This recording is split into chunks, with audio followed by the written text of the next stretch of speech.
الرحيم الحمد لله رب العالمين والصلاة والسلام على أشرف الأنبياء وسادة الأتقياء وسيد المرسلين سيدنا وحبيبنا محمد وعلى آله وأهل بيته وصحبه أجمعين. أما بعد،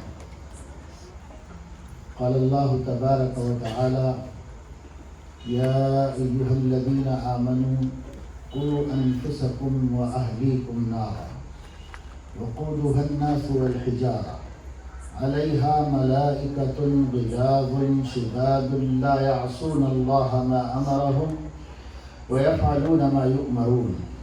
صدق الله العظيم. قال النبي صلى الله عليه وسلم: طلب العلم فريضة على كل مسلم. قابل احترام علماء کرام، معزز دوستوں، بزرگوں، شہر سے کافی فاصلے پر اس مدرسے کے صحن میں آپ حضرات بڑی تعداد میں جمع ہوئے اور آپ کے ساتھ مستورات بھی کچھ یہاں پر جمع ہیں۔ یہ پروگرام کا عنوان بھی مفتی صاحب نے آپ کے سامنے رکھا اور بتایا۔ دینی تعلیم سے اس وقت مراد مدرسے والی تعلیم ہے۔ مدرسے اپنی جگہ بہت اہمیت رکھتے ہیں اور مدارس میں جس تعلیم کا نظام ہے وہ دنیا کی تعلیموں میں سب سے اعلیٰ تعلیم ہے، اور حافظ بننا، عالم بننا اتنی بڑی سعادت ہے کہ نہ اس سے بڑی کوئی ڈگری ہے اور نہ اس سے بڑا کوئی مقام و مرتبہ ہے۔ اس کی فضیلت، مرتبت، اہمیت سب کچھ اپنی جگہ پر ہے اور تسلیم ہے۔ آج کے پروگرام کا مقصد مدارس کی اہمیت بتانا یا بچوں کو حافظ عالم بنانے کی فضیلت بتانا نہیں ہے، بلکہ آج کے پروگرام کا مقصد تمام مسلمان بچوں اور بچیوں کو بقدر ضرورت علم دین سے آراستہ کرنے کی ذمہ داری کا احساس دلانا ہے۔ آج کے عنوان کے تحت جس بات کی طرف توجہ دلائی جا رہی ہے یہ اپنے مرتبے کے اعتبار سے فرض عین کام ہے، اور حافظ عالم بننا فرض کفایہ ہے۔ فرض کفایہ اور فرض عین اسلام کی فقہ کی اصطلاح ہے۔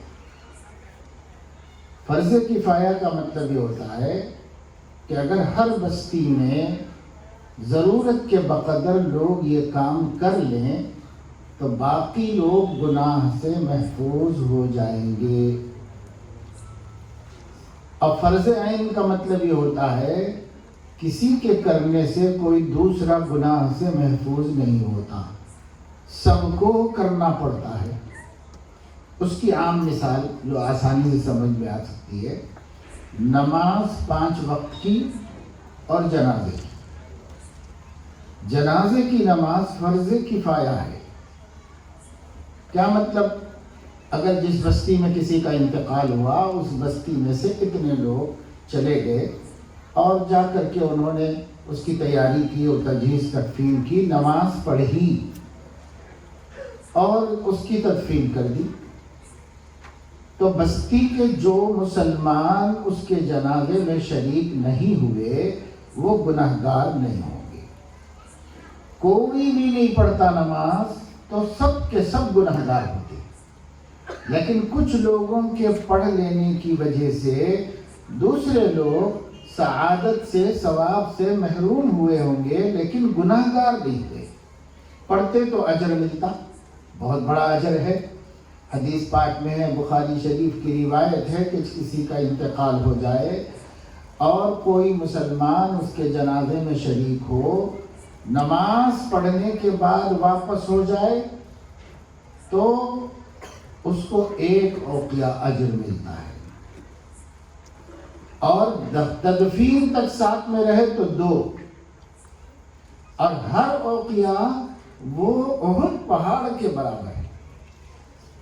تو احد پہاڑ ایک بہت بڑا پہاڑ ہے مدینے کا، ایک پہاڑ کے برابر ثواب ملے گا، ایک پہاڑ کے برابر اس کو ثواب ملے گا جو نماز پڑھ کے چلا گیا، اور 2 پہاڑ کے برابر اس کو ثواب ملے گا جو تدفین ہونے تک ساتھ میں رہا، اس کو ڈبل ملے گا۔ یہ بات حضرت ابو ہریرہ رضی اللہ تعالیٰ عنہ نے بیان کی۔ کسی نے جا کر حضرت عبداللہ ابن عباس رضی اللہ عنہ کو سنایا، ثواب اتنا بڑا تھا، کام چھوٹا، کوئی خاص کام تو نہیں، کرتے ہی ہیں، سبھی کرتے ہیں، غیر مسلم بھی کرتے ہیں، اپنے تعلقات میں شریک رہتے ہیں، دفن تک آخر تک رہتے ہیں، جلانے تک ولانے تک، تو سبھی کرتے ہیں، تو دیکھنے کے اعتبار سے کام کوئی بہت بڑا نہیں تھا، لیکن ثواب بہت بڑا سامنے آیا، تو حضرت ابن عباس رضی اللہ عنہما کو اس میں شک ہوا، اتنا بڑا ثواب، اس میں شک ہوا، اور انہوں نے کہا کہ بھائی ابو ہریرہ کا کام تو بڑے بڑے اجر و ثواب بتاتے رہنا ہے اور حدیثیں سناتے رہنا ہے، میں تحقیق کرتا ہوں کہ یہ بات صحیح ہے کہ نہیں۔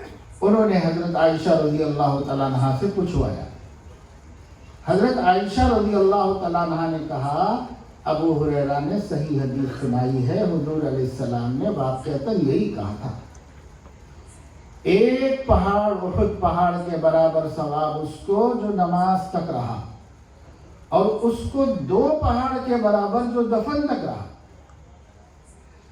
جب حضرت عائشہ نے تصدیق کر دی، آدمی نے آ کے بتایا کہ حضرت فرما رہے ہیں ام المومنین کہ بالکل صحیح روایت ہے، صحیح بات ہے، اس میں کوئی شک نہیں ہے، حضور نے ایسے ہی فرمایا۔ اب تصدیق ہو گئی، یقین ہو گیا حضرت ابن عباس کو، اب کیا کہہ رہے ہیں؟ کہہ رہے ہیں ہائے افسوس، اتنے دن کے بعد ہمیں یہ بات معلوم ہوئی، میں نے کتنے پہاڑوں کا ثواب کھو لیا ہے، پہلے معلوم ہوتا تو میں کبھی بھی نماز پڑھ کے واپس نہ آتا، تدفین تک رہتا، اور یہ کتنے پہاڑوں کا ثواب سے محروم ہو گیا نا۔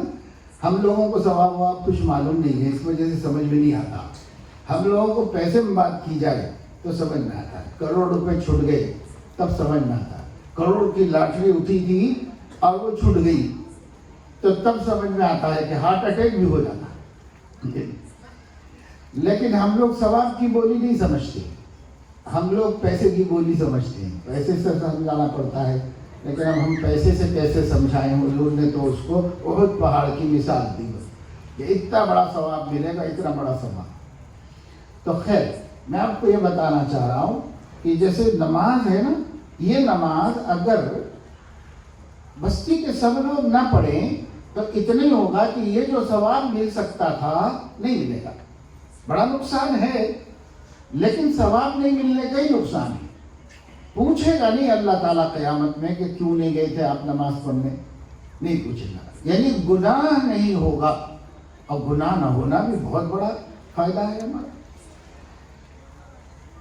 یہ جنازے کی نماز کی مثال ہے، اس کو کہتے ہیں فرض کفایہ۔ کچھ لوگوں نے اس فریضے کو ادا کر دیا تو باقی لوگ اس کے گناہ سے بچ جاتے ہیں۔ یہ مطلب نہیں ہے کہ ثواب بھی ملے گا، ثواب نہیں ملے گا، ثواب ان کو ہی ملے گا جو شریک ہوئے ہیں، جو نہیں ہوئے وہ محروم رہیں گے، پر گناہ نہیں ہوگا۔ اس کے مقابلے میں 5 وقت کی نمازیں ہیں، اگر کوئی آدمی 5 وقت کی نمازیں پڑھے تو ہماری بستی میں مسجد ہے اور مسجد میں 10 صفیں نماز پڑھتے ہیں، ہر صف میں 50 آدمی کھڑے تھے ہیں، 500 آدمی محلے کے فجر پڑھ لیے لیکن 500 نہیں پڑھے، تو ان کے 500 آدھے پڑھ لینے کی وجہ سے آدھے نہیں بچیں گے، ایک بھی نہیں پڑھے گا تو وہ گناہگار ہوگا۔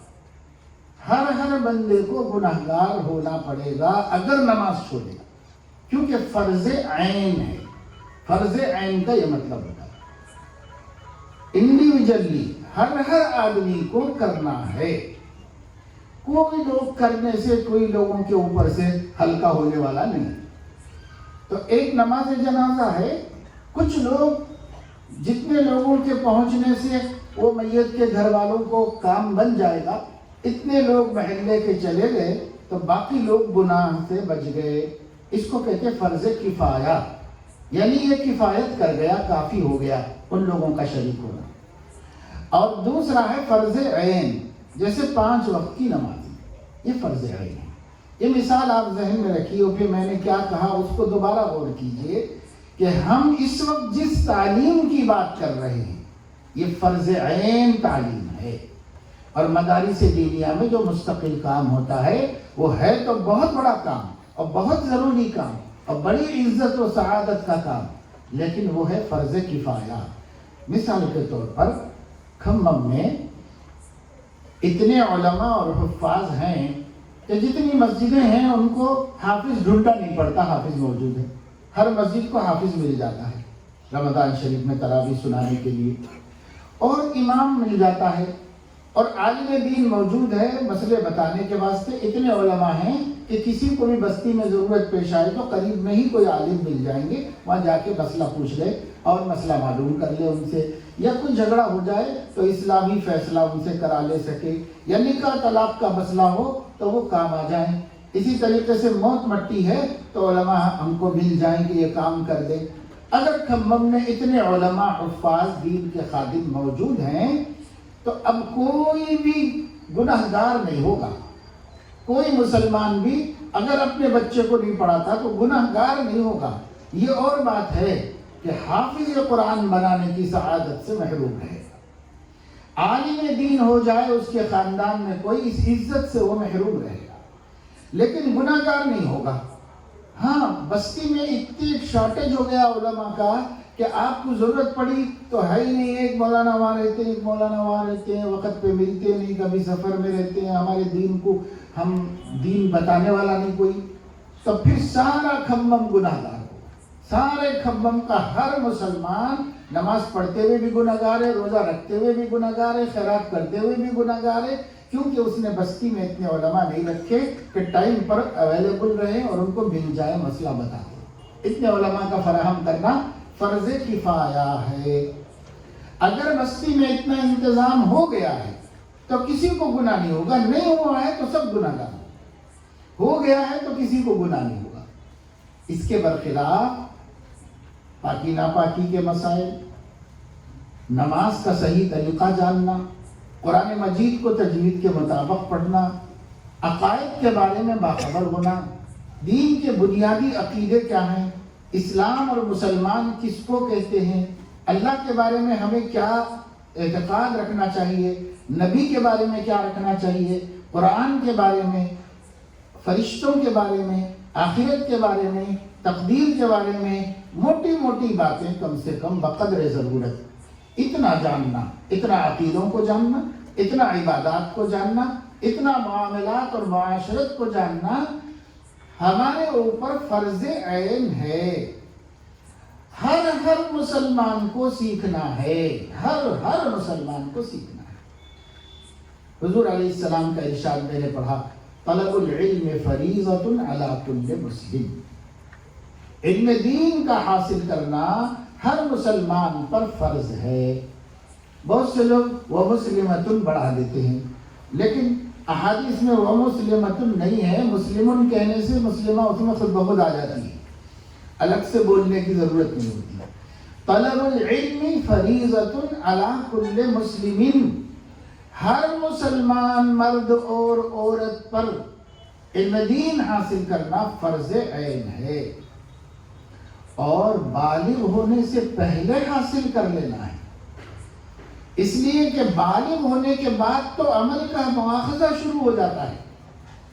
اگر کوئی آدمی یہ کہے کہ جو ہے میں ابھی 16 سال کا ہوں، 1 ہی سال ہوا میں بالغ ہو کر کے، اس وجہ سے ابھی میں یہ نہیں سیکھا، ابھی میں وہ نہیں سیکھا، یہ چلنے والی بات نہیں، اس لیے کہ بالغ ہونے کے بعد علم سیکھنے کا حکم نہیں دیا گیا ہے اس کو، بالغ ہوتے ہی کام شروع کرنا ہے اس کو، اس کی نیکی اس کا گناہ ہے، بالغ ہونے سے پہلے اس کی نیکی ہے، لیکن اس کا گناہ نہیں، اللہ اس پر سزا نہیں دیتا۔ لیکن جیسے ہی بالغ ہو گیا، جس گھڑی 15 سال کا ہو گیا، مرد ہو یا عورت، اس کے ساتھ ہی اس کے گناہ بھی لکھے جانے شروع ہو جاتے ہیں۔ نیکی تو ہے ہی، گناہ بھی لکھے جانے شروع ہوتے ہیں۔ اب آپ سوچیں ہمارے کتنے بچے بالغ ہو گئے ہیں، انہیں خود پتہ نہیں ہے کہ پاکی کیا ہے، ناپاکی کیا ہے، ہماری کتنی بچیاں بالغ ہو گئی ہیں، گھر میں گھر کی عورتیں، بچی بڑی ہو گئی اور بچی جو ہے شادی کے قابل ہو گئی، اور اس کے مختلف عنوانات ہیں، مختلف نام ہیں، تیلگو میں، اردو میں، الگ الگ اپنے اپنے کلچر میں ہیں۔ اس کو خوشی مناتے ہیں، اس پر اس کو جوڑے کپڑا بناتے ہیں، اس کے لیے فخر کرتے ہیں۔ سب کو پتا ہے کہ بچی ہماری بالغ ہوگی، گھر میں بابا خوش ہیں، اماں خوش ہیں، گھر میں خاندان میں نانی دادی سب کو خوشی ہے، بچی بڑی ہو گئی، بچی بڑی ہو گئی، سب کو خوشی ہے، اور اس کے لیے خوشی کے اظہار کے طریقے بھی ہیں۔ وہ طریقے بھی ہمارے ہاں رائج ہیں، لیکن کسی کو یہ خیال نہیں آیا کہ بالغ ہونے کا ایک مفہوم یہ بھی ہے کہ نیکی کی طرح گناہ بھی لکھا جائے گا۔ وہ بھی بچی کو سکھانا، نہیں تو آج سے کھاتا کھل گیا ہے، ہر گناہ فرشتہ نوٹ کر رہا ہے۔ اب سکھانا ہے بچی، بیٹی آج کے بعد تیرا گناہ پکڑا جائے گا، آج سے پہلے بھی نہیں کرے۔ تربیت تو بہت پہلے سے کرتے آ رہے ہیں ہم، لیکن پھر بھی کسی نے کیا تو اللہ نابالغ کو نہیں پوچھتا، معاف کر دیتا ہے، لیکن آج کے بعد نہیں معاف کرے گا۔ آج کے بعد ہر چھوٹے بڑے گناہ کی پکڑ ہونے والی ہے، ہر چھوٹے بڑے گناہ کی پکڑ ہونے والی ہے۔ اگر ماں باپ کو اس بات کا احساس ہوتا کہ ہمارے بچے بالغ ہوتے ہی اللہ کی پکڑ میں آنے والے ہیں، تو پھر بچے جب سے 7 سال کے ہیں تب سے ہی ان کی تربیت شروع کر دیتے، کیونکہ آدھی زندگی ہے نا، 15 میں سے 7 سال، 7 سے آپ شروع کریں گے، 15 میں سے آدھے چھوڑ دو آپ اپنے بچوں کو کھیلنے کودنے، صحت بنانے اور انجوائے کرنے کے لیے چھوڑ دو۔ بچپنا ہے، اللہ نے بچوں کو حق دیا ہے، وہ جو ہم تو لے جا کے 3 سال میں ہی کانوینٹ میں شریک کر دیتے ہیں، کنڈر گارٹن یہ وہ پتہ نہیں کیا کیا بنا کے رکھے، یعنی بچے ہمارے لیے وبال جان ہے، مصیبت ہے ہمارے لیے بچے۔ بچوں کو، اس زمانے کے بچوں کو، بچیوں کو نصیبہ نہیں ہے، ان کی قسمت نہیں ہے کہ وہ اپنے ماں کے ساتھ رہیں، ان کی قسمت نہیں ہے کہ وہ اپنے گھر میں کھیلیں کودیں اور اپنے بڑوں کے سائے میں اپنی family back ground, family culture اور فیملی خصوصیات کو سیکھ لیں۔ اس کی قسمت نہیں ہے بچوں۔ اس وجہ سے بچہ پیدا ہوا آپ کے گھر میں اور اس نے کلچر اختیار کیا، مشنری کا یا کرسچن مشنری کا یا ہندو مشنری کا کلچر اس نے اختیار کیا۔ کیوں؟ پیدا ہوا آپ کے گھر میں، مسلمان کے گھر میں، تو اس کی وجہ یہ ہے کہ کم سے کم بچے کو 7 برس تک اپنے ماں باپ کے زیر سایہ رہنا چاہیے۔ یہ زمانہ ہے جس میں نفسیاتی طور پر، فطری طور پر بچہ اپنے ماحول کو جذب کر لیتا ہے، اپنے ماحول کو پرنٹ کر لیتا ہے اپنے قلب میں، اور اس کا جو بھی خاندان میں شرافت ہے، تہذیب ہے، بڑے لوگوں سے جو اچھے عقیدے چلے آ رہے ہیں، مسلمان ہیں تو توحید کا عقیدہ، رسالت کا عقیدہ، قرآن کی عظمت کا عقیدہ، نماز پڑھنے کا وقت پر اذان کا عقیدہ، نماز کا عقیدہ، یہ 7 سال تک بچے اپنی ماں کے زیر سایہ ہوں اور اپنے گھر کے کلچر میں ہوں، تو وہ اس کلچر کو پرنٹ کر لیتے ہیں اپنے دماغ میں اور اپنے دل۔ اس لیے اسلام نے 7 برس تک کچھ بھی نہیں کہا۔ وہ تو عیسائیوں کو چونکہ ہر قوم کے بچے کو عیسائی بنانا تھا، تو انہوں نے آپ کو فریب دیا، دھوکہ دیا کہ چھوٹے سے ڈال دو بچوں کو، چھوٹے سے بچوں کو ڈال دو۔ انہوں نے دھوکہ دیا کیونکہ وہ آپ کے بچوں کو مسلمان رکھنا نہیں چاہتے تھے، اس لیے انہوں نے کہا 3.5 سال سے، 4 سال سے آپ کو پیدا ہوتے ہی فکر لگی ہوئی ہے، کون سے اسکول میں شریک کروں، کون سے اسکول میں شریک کروں، اس کی فکر ہے۔ تو اس کا نتیجہ یہ ہوتا ہے کہ بچے پیدا تو ہوتے ہیں مسلمان کے گھر میں یا ہندو کے گھر میں، ان کا کلچر الگ، ان کا کلچر الگ، لیکن سب کے بچے بن رہے عیسائی، سب کے بچے وہ کرسچن کلچر یا ویسٹرن کلچر کے اوپر آ رہے ہیں، سب کے بچے۔ آپ میں جو بڑے عمر کے ہیں انہوں نے دیکھا ہوگا، میں نے دیکھا اپنے بچپن میں، اپنی جوانی تک دیکھا، ہر قوم کا کا ایک الگ کلچر تھا، ہر قوم کا ایک الگ کلچر تھا. لوگ بھانت بھانت کی تہذیبوں میں، بھانت بھانت کے لباسوں میں نظر آتے. ہم بڑوں سے پوچھتے تھے کہ یہ کون لوگ ہیں؟ تو ارے بھائی یہ جین لوگ ہیں. یہ کون لوگ ہیں؟ یہ کائسٹ لوگ ہیں. یہ کون لوگ ہیں؟ یہ مسلمان، یہ سکھ. ہر ایک اپنے کلچر میں الگ تھا. لیکن مشنری اسکولوں نے آج نسل کو دیکھ لو، 40-50 سال 60 سال کی عمر کے جتنے لوگ ہیں سب ایک کلچر میں، کسی مذہب کے ہوں گے، کسی دین کے ہوں گے، سب ایک ہی کلچر میں نظر آئیں گے، ایک ہی وضاقتہ اور ایک ہی لباس میں نظر آئے گا. تو کرسچنوں نے جان بوجھ کر دھوکہ دے کر تمام ہندوستانی اقوام کی تہذیبوں کو مٹانے کے واسطے 3 سال کے بچوں کو، 4 سال کے بچوں کو ایڈمٹ کر لیا اپنے اسکولوں کے لیے. ان کو کچھ کھلانا پلایا، کھیل کھلائے، کھانا بھی کھلایا، پیسے آپ سے اینٹے، آدھے کھلائے آدھے بچائے، بزنس بھی کیا اور ہماری قوم کی خصوصیات بھی ختم کر. پیسہ خوب کمایا انہوں نے اسکول سے کما کے تبلیغ میں لگا رہے، اسکولوں سے کما رہے بے حساب. مشنری اسکول جو ہیں وہ دودھ دیتی بھینس ہے، بھینس سے جیسا دودھ نکل رہا ہے، خوب کما رہا ہے بھینس کا مالک، ایسے وہ خوب کما رہے ہیں. کوئی خیراتی کام نہیں کر رہے، سب کما رہے ہیں. وہی ہم سے چھین کر ہمارے اوپر لگا کر ہماری تہذیب بدل رہے ہیں. اور اگر اور آگے بڑھ کے ہم ہمت کر لیں، کالج تک بھی پہنچ جائیں تو دین، ایمان، عقیدہ اور دماغ بھی بدل دے گا. یہ وہ کر رہے ہیں. انہوں نے 200 سال کیا. یہ جب ان کا اقتدار ہندوستان پہ 200 سال رہا، 200 سال کے اقتدار میں انہوں نے یہ سب کچھ کیا. اور اقتدار ختم ہونے کے بعد سے اب تقریباً 80 برس ہو گئے ہیں. تو یہ جو 80 برس ہو گئے ہیں، تو اس 80 برس میں انہوں نے حکومت تو چھوڑ دی لیکن اسکول نہیں چھوڑے. اس پورے عرصے میں انہوں نے اسکول اپنے ہاتھ میں رکھے اور اچھی تعلیم کا بہانہ بنا کر ہندوستان کی تمام مذاہب کی تہذیبوں کا جنازہ اٹھا دیا اور اپنی ویسٹرن کلچر اور تہذیب سب کے اوپر تھوپ دی، سب کو اسی میں بہا دیا. یہ تو ہو گیا. لیکن گزشتہ 50 برس میں میری اپنی جانکاری اور معلومات اور میں نے جتنی تحقیق کی اس لائن سے، ماڈرن ایجوکیشن کی لائن سے، گزشتہ 50 سال پہلے، یعنی آج سے 50 سال پہلے RSS کو اور ہندو برادری کو احساس ہوا کہ یہ کرسچنوں نے تو ہماری تہذیب ہی ختم کر دی. ہم سے بڑی غلطی ہوئی ہے کہ ہم نے اپنے اسکول نہیں کھولے. اچھی تعلیم کے واسطے ہم نے ان کے حوالے اپنے بچوں کو کیا. یہ غلطی ہم نے کی. یہ غلطی کا احساس آج سے 50 برس پہلے ہندو قوم کو ہوا ہے اور اس کے نتیجے میں انہوں نے ہندو مشنری اسکول کھولنے شروع کیے. آج پورے تلنگانہ میں گاؤں گاؤں آپ کو ایسے اسکول مل جائے. میں بہت سی جگہوں پر دیکھتا ہوں کہ صاحب ایک جگہ پر کوئی اسکول نہیں تھا، مشنری کا بھی نہیں تھا، ہندوؤں کا بھی نہیں تھا، سرکاری اسکول چلتا تھا.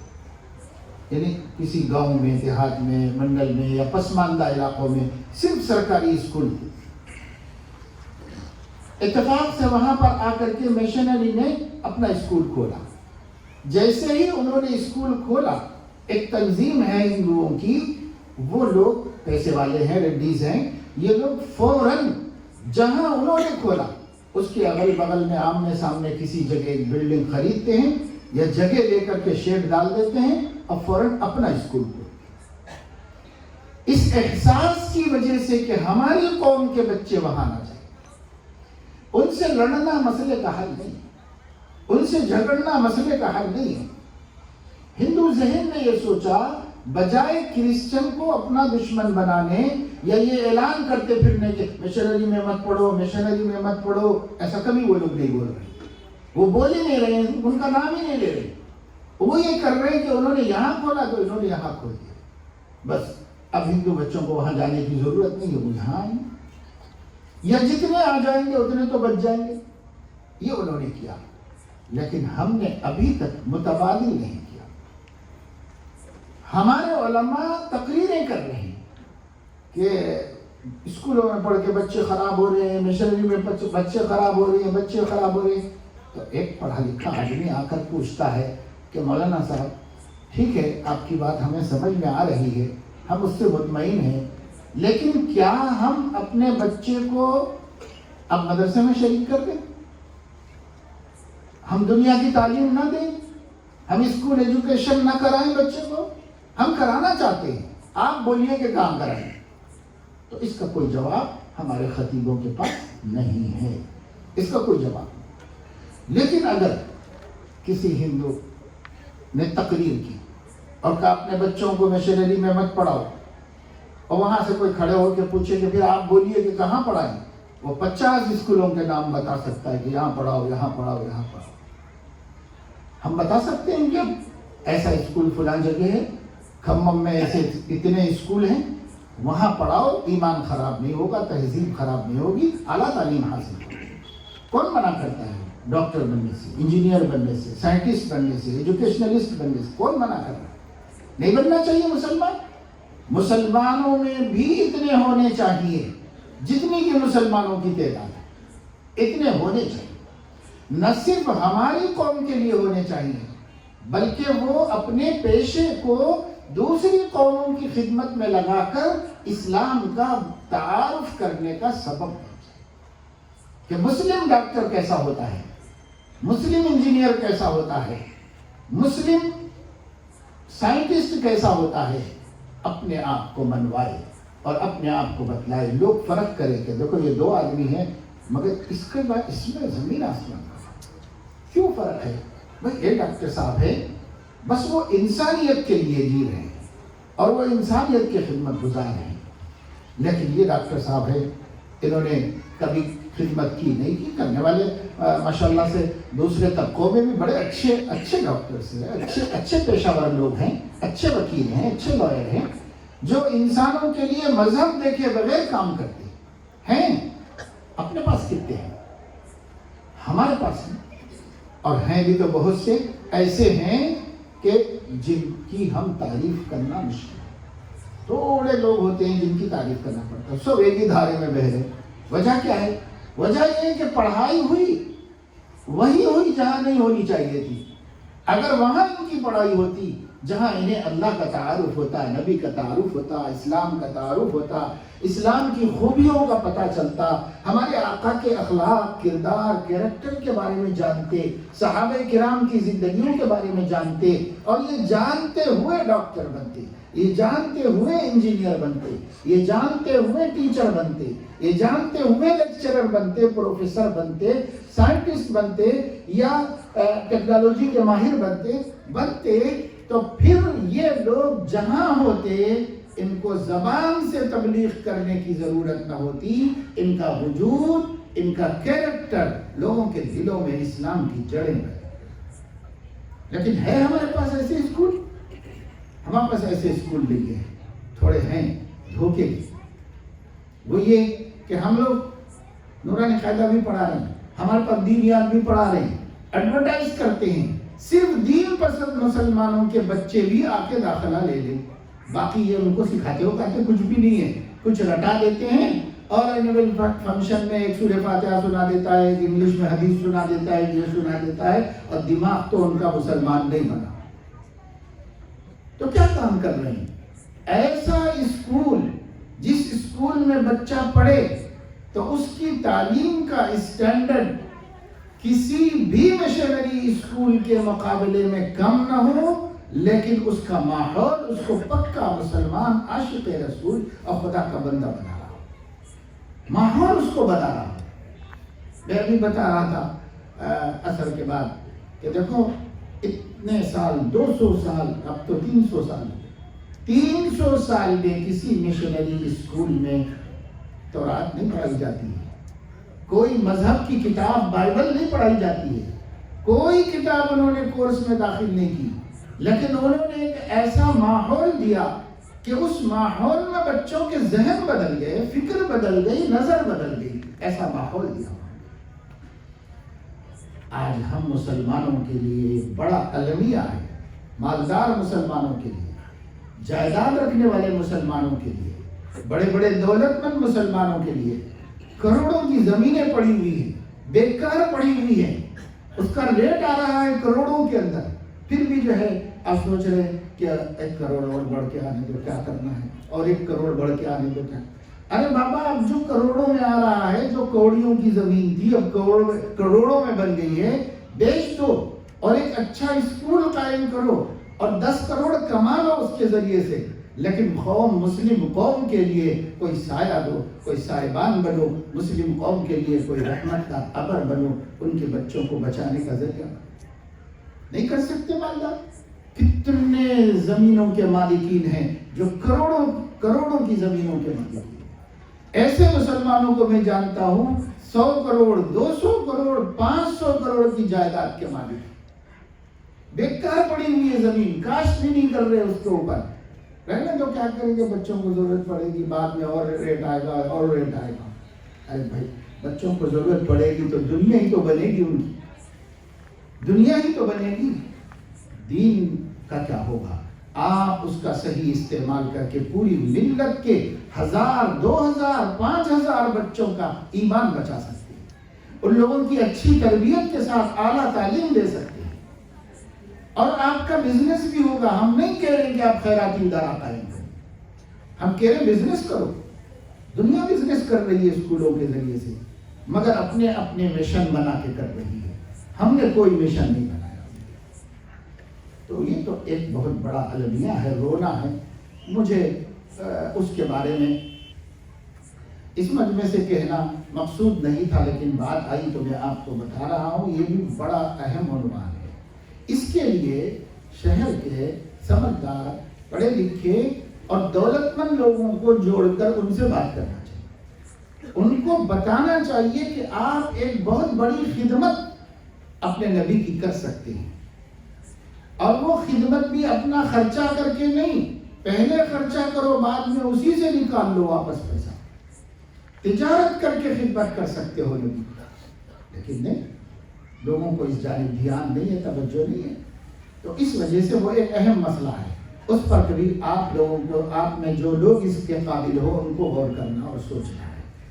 اس وقت جو بات کی جا رہی تھی وہ فرض عین علم کی بات تھی، یہ سب کو حاصل کرنا ہے، مدرسے میں پڑھنے والوں کو بھی، اسکول میں پڑھنے والوں کو، سب کو حاصل کرنا ہے۔ اس کی فکر ہم نہیں کر رہے ہیں۔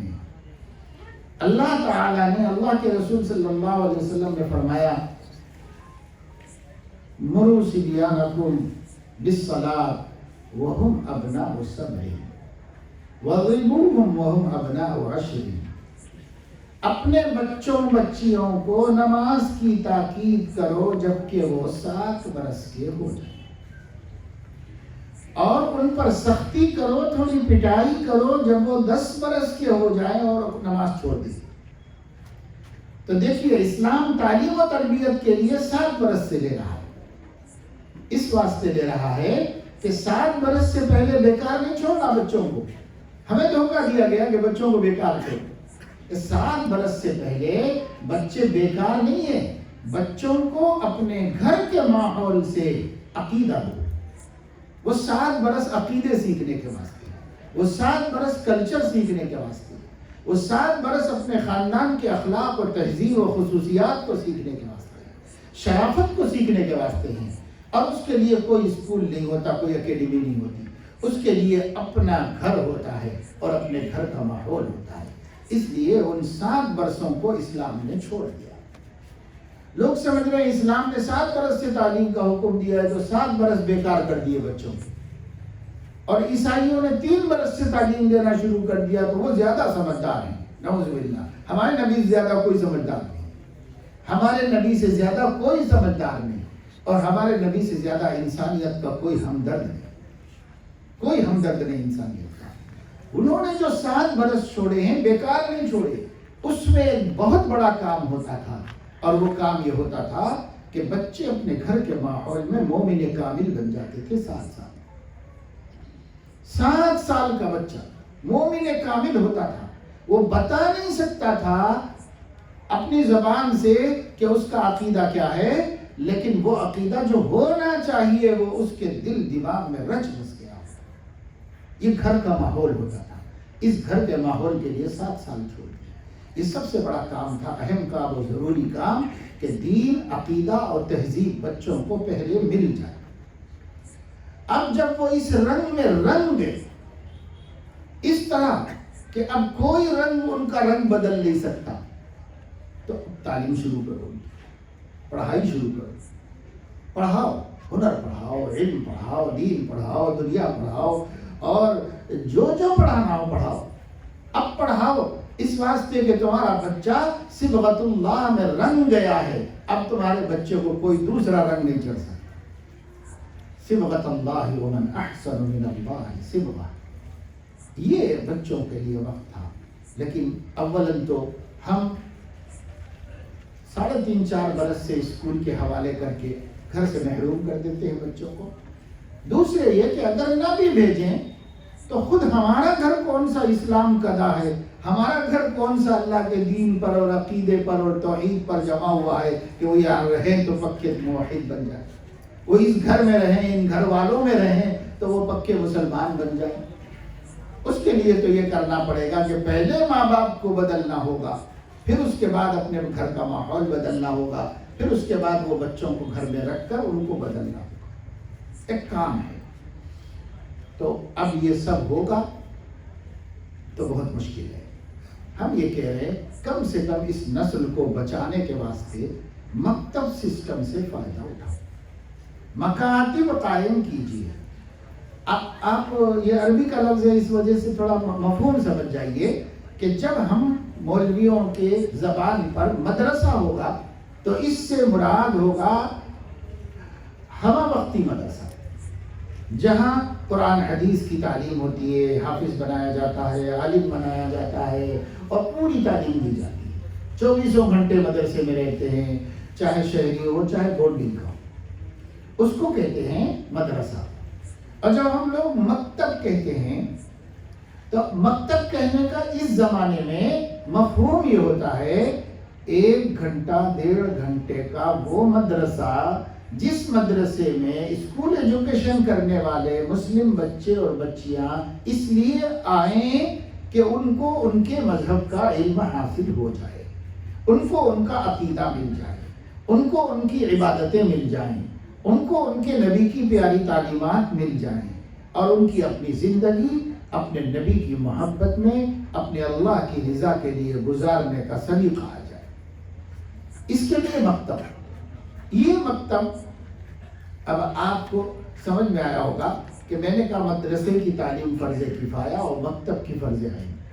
کیوں کہا؟ اس لیے کہا کہ یہ تو سب کو سیکھنا ہے نا، اس سے کوئی بچ نہیں سکتا. یہاں تک کہ یہ مکاتب صرف بچوں ہی کے لیے نہیں ہونے چاہیے، یہ مکاتب بڑوں کے لیے بھی ہونے چاہیے. وہ تجارت کر رہے ہوں، زراعت کر رہے ہوں، مزدوری کر رہے ہوں، کچھ بھی کر رہے ہوں، انہیں 1 گھنٹہ روزانہ دینا ہوگا یا آدھا گھنٹہ دینا ہوگا. کیونکہ چھوٹے بچے بے شعور ہیں تو وہ 1 گھنٹہ دیں. آپ باشعور ہیں، آپ جلدی سے بات کو سمجھ لے سکتے ہیں تو آدھا گھنٹہ کافی ہے.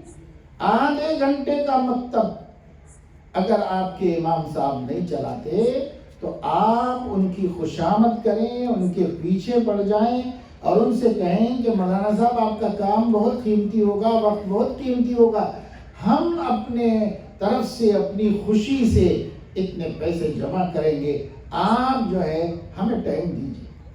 آپ دینا پڑے گا آپ کو ہمیں ٹائم. ہم کہاں جا کے سیکھیں؟ ہم کیا مسجد کی دیواروں سے سیکھ لیں؟ ہم کیا مسجد کے کھمبوں سے سیکھ لیں؟ ہم کس سے سیکھ لیں مولانا؟ پیش امام صاحب ہم کس سے سیکھیں؟ ہمیں سیکھنا ہے، ہمیں جاہل نہیں مرنا ہے. ہمیں دین سیکھ کے طلب العلم فریضۃ کا حکم پورا کرنا ہے. ہم طے کر لیے ہیں. کس سے پڑھیں؟ یا تو آپ بتاؤ کس سے پڑھیں، یا نہیں تو آپ پڑھاؤ ہم کو. ہاں آپ کا ٹائم لگتا ہے، آپ کا نقصان ہوتا ہے، کوئی بات نہیں. ہم لوگ ہیں، ہم 10 آدمی ہیں، ہم 10 آدمی مل کے آپ کی خدمت کریں گے. آپ کا وقت ہمیں چاہیے. یہ فکر جب پیدا ہوگی تو آپ کریں. کتنے مسلمان ہیں عمریں گزر جا رہی ہیں ابھی تک قرآن پڑھنا نہیں آیا. کتنے مسلمان ہیں عمریں گزر جا رہی ہیں ابھی تک ان کے کلمے صحیح نہیں، کلمے صحیح نہیں. اور عورتوں کا تو کیا کہنا، ایک سے بڑھ کر ایک جاہل غافل ہے دین سے. دوسری ہوشیاریاں ہیں، سمجھ ہے، علم ہے، پڑھے لکھے بھی ہوں گے، لیکن دین سے غافل ہیں، دین سے جاہل ہیں۔ کتنی پڑھی لکھی عورتیں، بڑی بڑی ڈگریاں ہیں، مہذب ہیں، سمجھدار ہیں، اچھے اخلاق والی ہیں، اپنے گھر والوں کو خوش کر کے خدمت سے ہر اعتبار سے، لیکن دین تو دین بیچاری نہیں جانتی، اللہ کی بندگی تو وہ نہیں جانتی، اسے سکھایا ہی نہیں دیا تو کیسے جانی ہے؟ ایسے لوگ ہیں، میں یہ نہیں کہہ رہا ہوں کہ برے لوگ ہیں، اچھے لوگ ہیں، بڑے اچھے دل والے ہیں، بڑے اچھے کلچر والے ہیں، لیکن دین نہیں جانتے، دین سے واقف نہیں، عقیدے سے واقف نہیں، کئی کام ایسے کر رہے ہیں جو اللہ کے ہاں کفر و شرک سمجھا جاتا ہے اور کر رہے ہیں، پتہ ہی نہیں ان کو کہ ہم غلط کر رہے ہیں۔ وہ اتنے اچھے لوگ ہیں کہ اگر ان کو پتا ہو تو وہ کبھی نہ کریں، لیکن ان کو پتہ ہی نہیں، باپ نے نہیں سکھایا، ماں نے نہیں سکھایا، کسی نے بھی نہیں سکھایا۔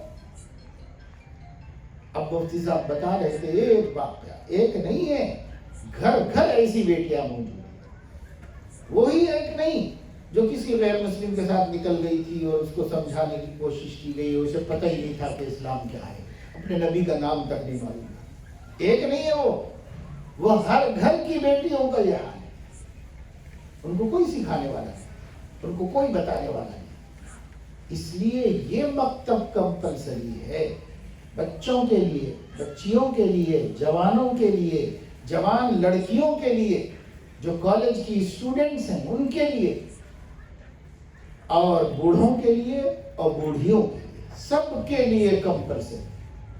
حضور علیہ السلام نے فرمایا، میں نہیں کہہ رہا ہوں کہ صاحب آپ حیدرآباد سے مولانا کہ ہم سب کو گناہ گار بنا دیں، میں نہیں بنا رہا ہوں، دین میرا تھوڑا ہی ہے، میں سنانے آیا ہوں۔ ہم لوگ دین بناتے نہیں ہیں، ہم لوگ دین بتاتے ہیں، دین بنانا ہمارے ذمہ نہیں ہے، اللہ نے بنا دیا ہے دین، ہمارے ذمہ بتانا ہے، ہم بتا رہے ہیں۔ آقا صلی اللہ علیہ وسلم نے فرمایا، اگر باشعور عاقل بالغ مرد و عورت 1 سال میں دین ضروری نہیں سیکھ لیتے تو میں اس دنیا میں اللہ کا عذاب اتاروں گا ان کی، یہ ہمارے نبی نے فرمایا، اس دنیا میں عذاب اتاروں گا، صرف 1 سال کی اجازت دی، کیونکہ ایک قوم کے بارے میں فرمایا تھا، وہ لوگ آئے اور ہاتھ جوڑے اور انہوں نے کہا یا رسول اللہ ہم لوگ اپنے پورے قبیلے کو سکھا دیں گے، 1 سال کا ٹائم دیجیے، آپ عذاب رکائیے، 1 سال رکائیے، ہم پورے قبیلے کو سکھا دیں گے۔ حضرت ابو موسیٰ اشعری رضی اللہ تعالیٰ عنہ کے قبیلے کے بارے میں حضور صلی اللہ علیہ وسلم نے فرمایا تھا کہ اس قبیلے میں بعض لوگ ہیں جن کو علم آتا ہے، قرآن آتا ہے اور دین سے واقف ہیں، اور اسی قبیلے میں کچھ کاشتکار ہیں، مزدور ہیں جن کو دین نہیں آتا، قرآن نہیں آتا۔ پھر حضور علیہ السلام نے فرمایا تھا کہ یہ لوگ بھی نہیں سیکھیں گے تو ان پہ عذاب اتاروں گا، اور وہ لوگ سکھائیں گے نہیں تو ان پہ بھی عذاب اتاروں گا، یہ حضور نے فرمایا، ممبر پہ کھڑے ہو کے فرمایا۔ پھر نیچے اتر کے بیٹھ گئے، صحابہ نے کہا یا رسول اللہ کس کے بارے میں آپ اتنے ناراض ہو رہے ہیں، اور کس کے بارے میں آپ نے یہ فرمایا؟ تو فرمایا اور کون؟ ابو موسیٰ اشعری کے قبیلے کی بات کر رہا ہوں، جلیل القدر صحابی تھے ابو موسیٰ اشعری، ان کے قبیلے کی بات کر رہا ہوں۔ پھر سے پوری بات دہرائی، جو نہیں جانتے وہ سیکھ لیں، نہیں تو عذاب اتاروں گا اللہ سے کہہ کے، اور جو جانتے ہیں وہ سکھائیں، نہیں سکھائیں گے تو ان پہ وہ اتاروں گا۔ اب یہ بات حضور علیہ السلام نے فرمائی 2 مرتبہ، دوسری مرتبہ کسی نے جا کے حضرت ابو موسیٰ اشعری کو بتا دیا کہ آپ کے بارے میں حضور علیہ السلام یہ کہہ رہے، وہ چند لوگوں کو لے کے فوری دوڑتے ہوئے آئے، پھر اسی مجلس میں بیٹھے ہوئے تھے، پوچھا یا رسول اللہ آپ نے ہمارے بارے میں ایسی تنبیہ فرمائی ہے، ہمیں ایسی اطلاع ملی؟ تو فرمایا کہ ہاں، تم لوگوں میں بہت لوگ وہ ہیں جو قرآن جانتے ہیں، دین جانتے ہیں، مسائل جانتے ہیں، اور بہت سے لوگ کاشتکاری کرنے اور مزدوری کرنے والے، پانی بھرنے والے وہ لوگ ہیں جو نہیں جانتے ہیں۔ اگر تم لوگ سکھاؤ گے نہیں تو تمہارے اوپر اللہ کا عذاب اتاروں گا، اور اگر وہ لوگ سیکھیں گے نہیں تو ان کے اوپر اللہ کا عذاب اتاروں گا۔ اب حضور علیہ السلام نے تیسری دفعہ وہی بات دہرائی، تو حضرت ابو موسیٰ اشعری صحابی تھے اور جلیل القدر صحابی تھے، سمجھ گئے. انہوں نے کہا یا رسول اللہ ہمیں 1 سال کا ٹائم دیجیے، 1 سال کا ٹائم دیجیے، ہمارے جاہل سیکھ لیں گے، ہمارے عالم سکھا دیں گے، 1 سال کا ٹائم. تو حضور علیہ السلام نے فرمایا ٹھیک 1 سال کا موقع دے رہا ہوں. اور ان لوگوں نے سکھا لیا اور ان لوگوں نے سیکھ لیا. اب یہ حدیث قیامت تک کے واسطے ہے. علماء ہم کو سنا رہے ہیں لیکن ہم لوگ سیکھنے کی کوئی فکر نہیں کرتے. ان لوگوں کو یقین تھا کہ اگر ہم دیر کریں گے تو عذاب آ جائے گا. ہم لوگوں کو نبی کی بات پہ یقین نہیں ہے، عذابوں میں مبتلا ہے. میرے دوستوں اور میری بہنوں اچھی طرح سمجھ لو، عذاب کے لیے کوئی آسمان سے بارش برسنا، آگ برسنا ضروری نہیں ہے. عذاب کے لیے زمین میں دھنسا دیا جانا ضروری نہیں ہے. عذاب کی 1000 شکلیں ہیں، اللہ جس طرح چاہے عذاب میں مبتلا کرے. مفسرین فرماتے ہیں اللہ تعالیٰ اپنی ناراضگی کا اظہار جن عذابوں کے ذریعے کرتے ہیں، سزاؤں کے ذریعے کرتے ہیں، اس میں سب سے بدترین وہ ہے جو نظر نہیں آتی، دکھائی نہیں دیتی، سمجھ میں نہیں آتی، اور وہ ہے دلوں کو سخت کر کے بے حس کرتے ہیں. یہ عذاب ہے اللہ کا. آج ہمارے قلوب بے حس ہے، اتنا سن رہے ہیں، اتنا دیکھ رہے ہیں، اتنے خطرات سر پہ منڈلا رہے ہیں، پر ہم اپنے بچوں کو دین سکھانے کے لیے تیار ہیں. ہم اپنے بچوں کی دینی تعلیم کے لیے تیار نہیں. جب بھی دینی تعلیم کی بات کی جاتی ہے تو آپ یہ سمجھتے ہیں کہ شاید ہم یہ کہہ رہے ہیں کہ آپ بچے کو مدرسے میں شریک کر دو، اسکول سے نکال دو. یہ نہیں ہم کہہ رہے ہیں. وہ تو بڑی سعادت کی بات ہے، جس کی قسمت ہے اور جس کو اللہ توفیق دے وہ حاصل کرے گا. ہم اس پر آپ کو مجبور نہیں کر رہے ہیں. ہم آپ کو یہ کہہ رہے ہیں کہ وہ علم جس کا سیکھنا فرض عین ہے، جس کو نہیں سکھائیں گے آپ تو آپ بھی گناہگار ہوں گے، اور وہ نہیں سیکھیں گے تو وہ بھی گناہگار ہوں گے. ہم اس علم کی بات کر رہے ہیں. وہ تو کرنا ہی کرنا ہے، سب کو کرنا ہے. پڑھاؤ کچھ بھی، کوئی بھی آپ ٹیکنالوجسٹ بناؤ اپنے بچوں کو، یہ ٹیکنیک سکھاؤ، وہ ٹیکنیک سکھاؤ، ہنرمند سکھاؤ، میکانک بناؤ، اور اے سی میکانک بناؤ، الیکٹریشین بناؤ، اور آپ جو ہے جو بنانا چاہے بناؤ. بھائی روزی روٹی کے لیے کوئی بھی کسب حلال کا راستہ بچوں کو سکھاؤ. پڑھ سکتے ہیں، گریجویشن کر سکتے ہیں تو کوالیفائڈ بناؤ، نہیں کر سکتے ہیں تو ہنرمند بناؤ. ہم تو خود اس کی بھی شکایت کرتے ہیں کہ مسلم بچے بے ہنر کیوں ہیں. مسلم بچوں کو باہنر بناؤ. تعلیم کے ذریعے قابل بنتے ہیں تو تعلیم کے ذریعے بناؤ. اب بعض بچے مٹھوس ہیں، ذہین نہیں ہیں، غبی ہیں، تعلیم میں نہیں چلتے یا ان کا ذہن شوق نہیں ہے، تو ٹھیک ہے چھوڑو، ادھر سے رکاؤ اور کسی ہنر میں لگاؤ اور ہنرمند بنا دو. ایک ہنرمند آدمی دنیا میں کہیں جائے گا عزت سے روزی کھائے گا، بھیک نہیں مانگے. ہنر اس کے پاس رہنا چاہیے. کوئی سا بھی ہنر ہو، جائز ہنر سکھاؤ. کارپینٹر ہے، پینٹر ہے اور الیکٹریشین ہے. دنیا میں انسانوں کی ضرورت کی چیزیں ہیں، اسی وجہ سے یہ ایک ہنر بن گیا ہے. یہ ہنر انبیاء علیہ السلام کے ذریعے اللہ نے بھیجا ہے، تو بری چیز ہے کیا؟ کشتی بنانا کارپینٹری ہے. کارپینٹری اللہ نے پیغمبر نوح علیہ السلام کو سکھا کہ ان سے کشتی بنوائی. افرما وَلِتُصْنَعَ عَلَىٰ عَيْنِي، میری نگرانی میں بنائیے. تو اللہ نے اپنی نگرانی میں پیغمبر کو، اللہ نے اپنی نگرانی میں پیغمبر سے جو کام کرایا تھا وہ کام معیوب ہے؟ وہ کام معیوب تو نہیں ہے. وہ کام تو اتنا بڑا ہے کہ نبی سے کروایا اللہ نے. لوہار گیری معمولی چیز ہے. اللہ تعالیٰ نے داؤد علیہ السلام کے لیے انزلنا الحدید فیہ بأس شدید ومنافع للناس، قرآن میں لوہے کی تعریف کی اور فرمایا کہ ہم نے داؤد کے واسطے لوہے کو موم بنا دیا. تب اللہ تعالیٰ نے فیکٹریاں، فرم، کارخانے نہیں اس زمانے میں تھے، اس زمانے میں آہستہ آہستہ اوپر آ رہے ہیں ہم. سب سے پہلے اللہ تعالیٰ نے کیا کیا؟ اپنی قدرت سے ان کے ہاتھ کو اس قابل بنا دیا کہ بجائے بھٹی میں ڈال کے پگھلانے کے ان کے ہاتھ میں لوہا آتا تھا تو موم ہو جاتا تھا. ایک معجزہ اللہ نے ان کو دے دیا. اور اللہ تعالیٰ نے فرمایا کہ ہم نے داؤد کے لیے لوہے کو موم کر دیا. اب وہ اس سے زرہیں بناتے تھے. زرہ مطلب زرہ مطلب یہ ہے کہ پہلے نیٹ بناتے تھے، اس سے لوہے کی تار بناتے تھے، تار سے نیٹ بناتے تھے. اس نیٹ سے جنگ میں پہننے کے لیے ایک کپڑا ہوتا ہے، جیسے سینے پہ تلوار نہ لگے اور نیزے آ کے نہ چبھیں، تو اس کا کرتا بناتے تھے، جاکٹ بناتے تھے. تو پہلے لوہا موم ہو جاتا تھا، اس سے وہ تار بناتے تھے، تار سے نیٹ بناتے تھے، نیٹ سے جاکٹ بناتے تھے. داؤد علیہ السلام سے اللہ نے یہ کام کرایا خود سکھا کے، پیغمبر سے. اور حضرت داؤد علیہ السلام اگرچہ کہ بے مثال تاجدار اور بادشاہ تھے، لیکن قوم کے خزانے سے نہیں کھاتے تھے، اپنے ہاتھ کی محنت کی مزدوری سے کھاتے تھے.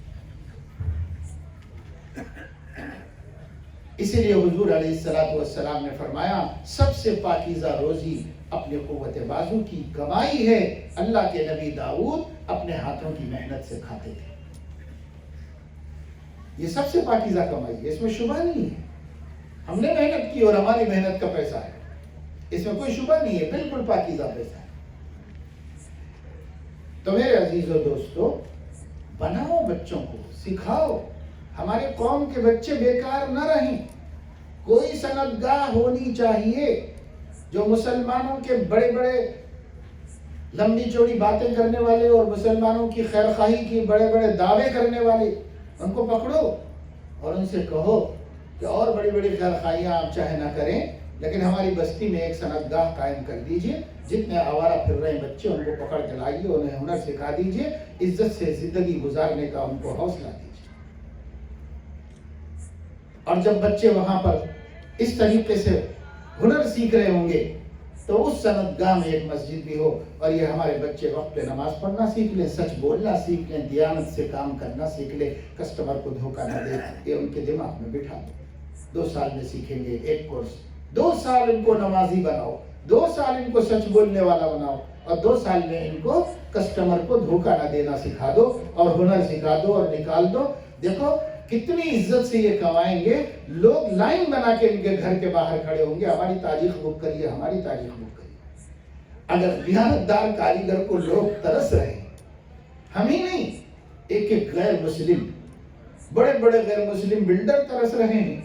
اگر ان کو کوئی مسلمان نمازی بھی ہو اور وقت پہ چھوڑ کے چلا بھی جاتا ہو مگر دیانتدار ہو تو اس کا انتظار کر کے اسی کو بلڈنگ دے دے، صاحب آپ کرو ہمارا کام. ایسے ہمارے یہاں کبھی ضرورت پہ ہم بلاتے ہیں مدرسے میں 2 بچے ماشاءاللہ دوست ہیں، صرف محلے کے پڑوسی ہیں اور دیکھنے میں بالکل داڑھی واڑی اور بہت پابند بچے ہیں ماشاءاللہ. اور نماز بس اذان کے بعد ایک لمحہ نہیں رکتے. اذان ہوئی سب چھوڑا، کپڑے بدلے اور وضو بنایا، سیدھے مسجد. کھانا کھانے میں دیر ہو جائے کوئی بات نہیں، لیکن نماز کبھی ان کی جماعت تک نہیں چھوڑتی. حالت یہ ہے کہ جب کبھی ہم کہتے ہیں کہ بھئی کچھ کام کے لیے وقت ہے آپ کے پاس، تو ان کو ٹائم ہی نہیں ہے. کہاں کر رہے ہیں؟ فلاں مارواڑی کے پاس کر رہے ہیں، فلاں کے پاس، فلاں ریڈی کے پاس اور فلاں کے پاس کر رہے ہیں. اور وہ لوگ انتظار کرتے، بچوں نے بتایا کہ ہم کو دیر ہے، تو وہ کہتے ہیں کہ ٹھیک ہے تم لوگ فارغ ہونے کے بعد تمہیں کو دینا ہے. تو سارا تعصب اپنے فائدے کے لیے ختم ہو گیا. ایک چیز ہمارے اندر تھی دیانت، کہ یہ بچے جھوٹ نہیں بول رہے ہیں، کام خراب نہیں کر رہے ہیں، ان کو دھوکہ نہیں دے رہے، ان کو صحیح کام کر کے دے رہے، دھوکہ نہیں دے رہے. بس اگر ہم یہ سکھاتے ہوئے ہمارے بچوں کو ہنرمند بنا دیں، جو بچے آوارہ پھر رہے ہیں ان کو ہنرمند بنا دیں، تو یہ بچے ذلت کے ساتھ جینے کے بجائے عزت کے ساتھ جئیں گے. اور امت کی عزت نبی کی عزت، اور امت کی ذلت نبی کی ذلت. کرنے کے لیے ہے، ہم بڑی بڑی باتیں، ہمارے لیڈر بھی صرف باتیں کرتے ہیں، ہمارے مالدار بھی صرف باتیں کرتے ہیں، سب باتیں کر رہے ہیں. ارے کرنا چاہیں تو کیا کچھ نہیں ہم کر سکتے تھے اپنی قوم کے لیے، اب بھی کر سکتے.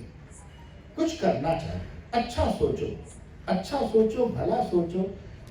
شہرت کو چھوڑو. RSS 90 برس تک کبھی اپنا پرچار نہیں کیا، لیکن آج دیکھیے انہوں نے اپنے آپ کو اتنا مضبوط کر کے سر باہر نکالا ہے کہ اب ان کے آگے کوئی ٹکنے والا نہیں. 90 سال صبر کیا ہے، شہرت نہیں، نام نہیں، اپنے ایڈورٹائز نہیں، کچھ نہیں، انڈر گراؤنڈ محنت ہو رہی ہے. ہم کو تو صاحب ایک چھوٹا سے کام سے پہلے اتنا بڑا جلسہ، اس میں اعلانات، اور اس کا کام شروع ہوا 1 سال تک شروع بھی نہیں، صرف نام و نمود، صرف شہرت، صرف اعلانات، صرف اعلانات، صرف اعلانات۔ کرو تو صحیح، اللہ کے بندوں کے پاس پیسہ ہے، اللہ کے بندے اچھے کام کر سکتے ہیں، کریے۔ کتنے لوگ ہیں جو بڑے منسٹروں کے دوست بنے ہوئے ہیں مسلمان، ان کے لیے کام کرتے ہیں، ان کی دوستی پہ فخر کرتے ہیں، اور ان کے پاس چانسز ہیں کہ ان سے وہ لوگ اقلیتوں کا بجٹ لے کر مسلم بچوں کو تباہی سے بچانے کا سامان کریں، اپنی دوستی کا فائدہ اٹھائیں، مگر کچھ بھی شوق نہیں ہے، بس یہ شوق ہے کہ صاحب اسٹیج پہ آئیں اور کچھ اچھل کود کے اپنے کارنامے گنا دیں، اور وہ کارنامے کہاں ہیں؟ زمین پہ تو دیکھنے کو ملتے نہیں کہ وہ زمین پہ کہاں ہے وہ کارنامے، بس اتنا شوق ہے۔ یہ سب لوگوں کو بدلنا ہوگا، ہم چاہیں گے تو ان سب کے حالات بدل سکتے ہیں، ہم ان سب کو کام کا آدمی بنا دے سکتے ہیں۔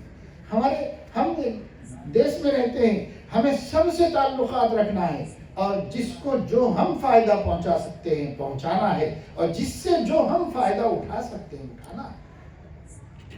ہم کٹ کے تو نہیں رہ سکتے، لیکن ہم اس کے بارے میں سوچتے ہیں۔ تو یہ 2 چیزیں بھی ایک موضوع ہے مستقل، مگر میں اتنے بڑے مجمع کو یہاں اس مدرسے کے انتظامیہ کے ذریعے سے اس لیے نہیں بلایا ہوں کہ میں آپ کو یہ سب کاموں کے لیے بولوں، میں بول دے رہا ہوں اس لیے کہ شاید اس میں سے کسی کو سمجھ میں آ جائے اور اللہ اسے توفیق دے اور وہ خود کرے یا کر سکنے والوں کو کھڑا کر دے۔ ضروری نہیں ہے کہ ہم سب کر سکیں، ہم میں ہر آدمی ہے، لیکن ہمارے سرکل میں کوئی ایسا ہو سکتا ہے کہ جس کو ہم اچھی طرح ایکسپلین کریں اور اس کے دماغ میں آ جائے اور کھڑا ہو جائے، ایسا ہو سکتا ہے۔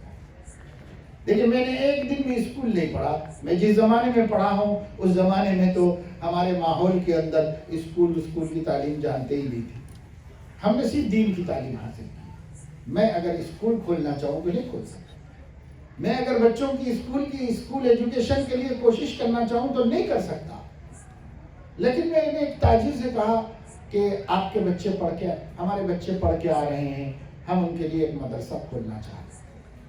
میں نے کہا کہ اس بستی میں جتنے مدرسے ہیں وہ ضرورت کے لیے کافی ہیں، آپ انہی مدرسوں کو مضبوط کیجیے، لیکن آپ کے پاس پیسہ ہے، آپ اپنے بچوں کو مصروف کرنے کے لیے اسکول کھولیے، انگلش میڈیم اسکول کھولیے، اور صرف قوم کے بچوں کو ایمان اور یقین اور دین مضبوط رکھنے کے واسطے یہ کرتے ہوئے اچھی تعلیم دیں گے۔ اس کے واسطے جتنی آپ کی رہنمائی میں کر سکتا ہوں کروں گا، اور باقی جو کام آپ کو کرنا ہے وہ آپ کریں۔ ہم کھانا کھا کے ایسے بیٹھے تھے، سامنے ایک ٹیبل رکھا ہوا تھا، وہ بیچارے وہ خود بھی پڑھے لکھے آدمی نہیں تھے، وہ یہ قریشی آدمی تھے، گوشت کا کاروبار کرتے، لیکن اللہ نے پیسہ دیا، بچے عالم بنے تھے، تو انہوں نے فوراً کہا کہ آپ مجھے بتا دیجئے کہ کیسا اسکول بنایا جائے۔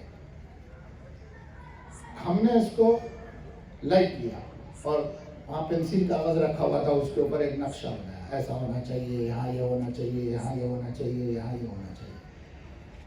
ہم سمجھے کہ بھائی ہو سکتا ہے، ایک جذبہ ہوتا ہے، ایک جوش و جنون ہوتا ہے، لیکن اس اللہ کے بندے نے 10 ایکڑ زمین اس کام کے لیے اپنی وقف کر کے اس کے اوپر اس نقشے پر تعمیر شروع کی۔ 2 کارخانے تھے، اس کو بیچ دیے، اور اسے بیچ کر سارا سرمایہ، ساری پونجی اس پہ لگا۔ گھر بیچنا پڑا تو ایک گھر بیچ دیا، اور اس کے پیسے بھی اس میں لگا دیے، اور اس اسکول کھولا۔ الحمدللہ اب اس اسکول کے اندر 800 بچے مسلمانوں کے پڑھ رہے ہیں، اس تربیت کے ساتھ پڑھ رہے ہیں کہ ان بچوں کی وجہ سے ان کے گھروں میں مائیں پردہ کرنے لگی اور ان کے باپ نماز پڑھنے لگے، اور اعلیٰ تعلیم ہے، اور CBSE کا کورس ہے سینٹرل گورنمنٹ کا، اور ایگزام ہونے کے بعد سینٹرل گورنمنٹ نے اسٹینڈرڈ کو تسلیم کر کے 10ویں کی بھی اجازت دی، اعلیٰ معیار کی تعلیم، اور اس اعلیٰ معیار کی تعلیم کے ساتھ بچوں کی مذہبی تربیت، عقیدے کی درستگی، خدا سے تعلق، نبی کا عشق، اور یہی تو ہمارا سرمایہ ہے. یہ نہیں تو ہم کیا ہیں؟ ہم مٹی کا ڈھیر ہیں، ہمارے پاس کچھ نہیں.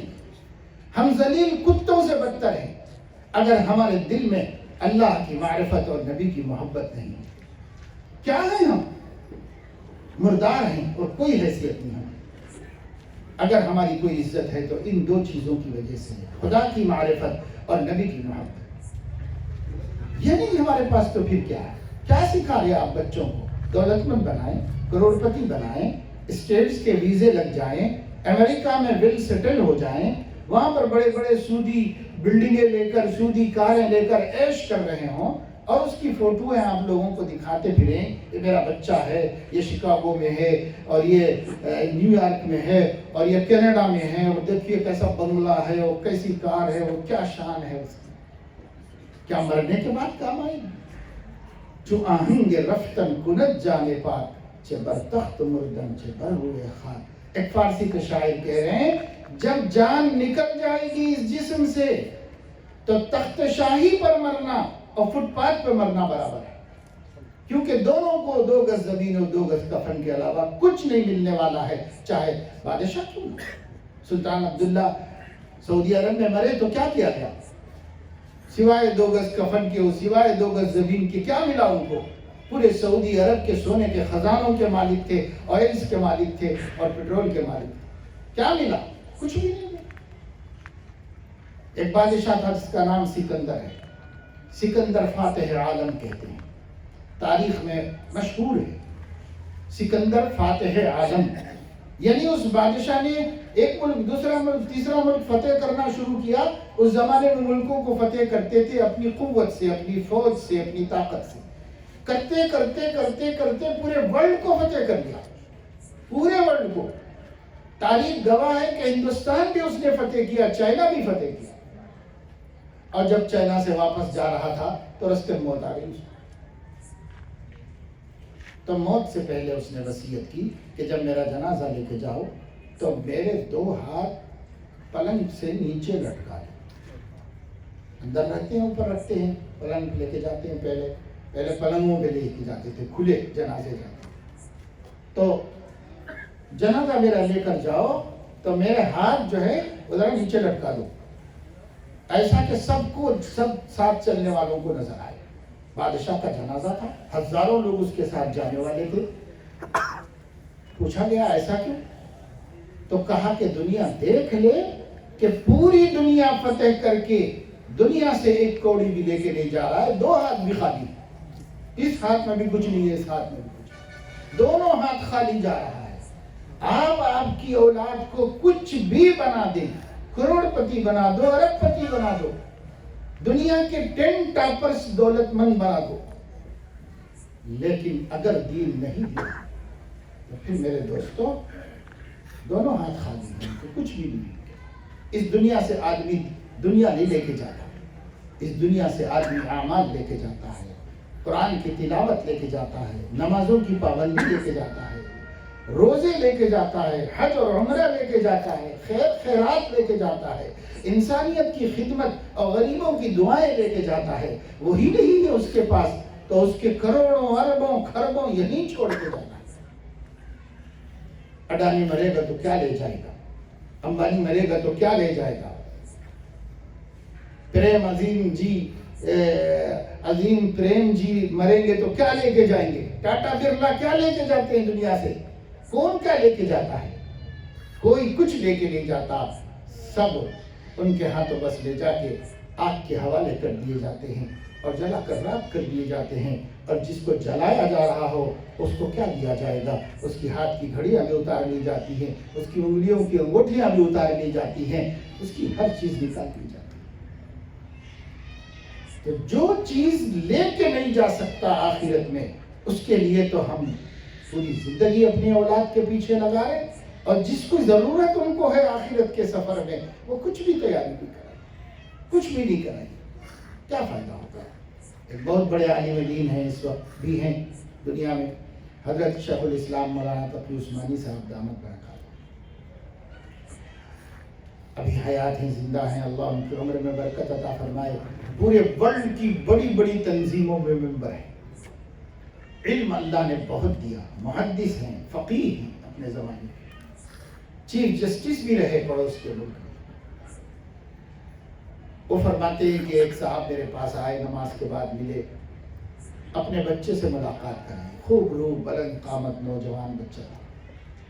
اور کہا کہ مولانا یہ میرا چھوٹا بیٹا ہے، یہ امریکہ میں رہتا ہے، یہ ڈگری کیا ہوا ہے، فلاں مشہور دنیا کی کمپنی میں یہ اس عہدے پر ہے، اور اس کو ماہانہ اتنے لاکھ روپے تنخواہ ملتی ہے، اور یہ ہے، اور یہ بڑا اچھا بچہ ہے، بڑا انٹیلیجنٹ ہے، وہ بڑا ذہین ہے، اور بہت نام کمایا ہے، پوری کمپنی میں اس کی عزت ہے، اور فلاں ہے، اور ہم لوگوں کی بھی بڑی خدمت ماں باپ کی کرتا ہے، بڑے اچھے اخلاق کا ہے. پھر آخر میں انہوں نے کہا کہ حضرت مگر بس ایک کمی ہے اس کے اندر، وہ یہ کہ دین کی طرف اس کا رجحان ہے، جھکاؤ نہیں ہے دین کی طرف، بس وہ فیشن ویشن دنیا بس ہی اسی میں رہتا ہے، دین کی طرف کچھ رجحان نہیں. تو حضرت فرماتے ہیں کہ مجھے بڑا افسوس ہوا، بہت افسوس ہوا. میں نے ان سے کہا کہ تعجب ہے، میں آپ کو ایک مثال دینا چاہتا ہوں، وہ بھی سن لیجیے. کہا کہ ایک آدمی بیمار ہوا اور وہ بستر پہ تھا، لوگ پریشان ہوئے، گھر والے جا کے حکیم کو بلا کے لائے. ڈاکٹر صاحب آئے، ڈاکٹر صاحب نے آ کر کے ان کو پورا چیک کیا، نبض دیکھی، اور سب دیکھنے کے بعد انہوں نے کہا ماشاءاللہ آپ کا بچہ بہت خوبصورت ہے، اور ماشاءاللہ بہت سڈول ہے، جسم بھی بہت بھاری ہے، خون بھی بہت ہے اس کے جسم کے اندر، اور اس کی پنڈلیاں بھی اچھی ہیں، اور پیر بھی خوبصورت ہے، اور آنکھیں بھی بہت عمدہ ہیں. بس ایک بات ہے کہ اس کی روح نکل گئی، جان نکل گئی ہے. کہا یہ مثال سمجھ رہے ہیں آپ؟ جو اس کی مثال ہے ٹھیک وہی مثال آپ کے بچے کی ہے جو آپ کہہ رہے ہو کہ یہ ساری خوبیاں ہیں، بس ایک کمی ہے کہ دین کی طرف رجحان. یہ کیا ہے؟ یہی تو اصل کمی ہے. گویا پورا بدن ہے لیکن اس بدن میں روح نہیں ہے، جسم نہیں ہے. مسلمان دین کو کیا سمجھ رہے ہیں؟ مسلمان دین کو ایک مد ذائق سمجھ رہے ہیں. گھر میں رکھے ہوئے والے گملے کے اور ایک خوبصورتی کے شو پیس کے برابر بھی نہیں سمجھ رہے ہیں دین کو. شو پیس ٹوٹ جاتا ہے تو غضبناک ہوتے ہیں، کون نکالا تھا، کون گرایا تھا، کیسے ٹوٹا، اتنا قیمتی، اتنا بھاری تھا. لیکن بچے نے نماز چھوڑی تو کسی کو اتنا بھی اثر ہوتا ہے؟ اتنی بھی تکلیف ہوتی ہے؟ نہیں ہے. اسی کا نتیجہ ہے کہ ہماری بچیاں ہیں تو ہمارے گھر کے اندر، لیکن خدا جانے کس کس سے انہوں نے تعلقات قائم کرنا. 2-4 دن پہلے ایک نوجوان نے مجھ سے کہا کہ حضرت دعا کیجئے، ہم لوگ بہت پریشان ہیں. کہ کیوں پریشان ہیں؟ کہا ہمارے ماموں کی بیٹی ہے، ابھی 12 سال کی ہے، لیکن ایک غیر مسلم سے تعلقات قائم کی ہوئی، 2 دن سے گھر میں نہیں تھی. پوچھنے پر معلوم ہوا کہ اس نے بلایا تو یہ چلی گئی. ابھی ہم لوگوں کو ڈاؤٹ ہے، ہم لوگ ہاسپٹل میں اس کو چیک اپ کرانے کے لیے.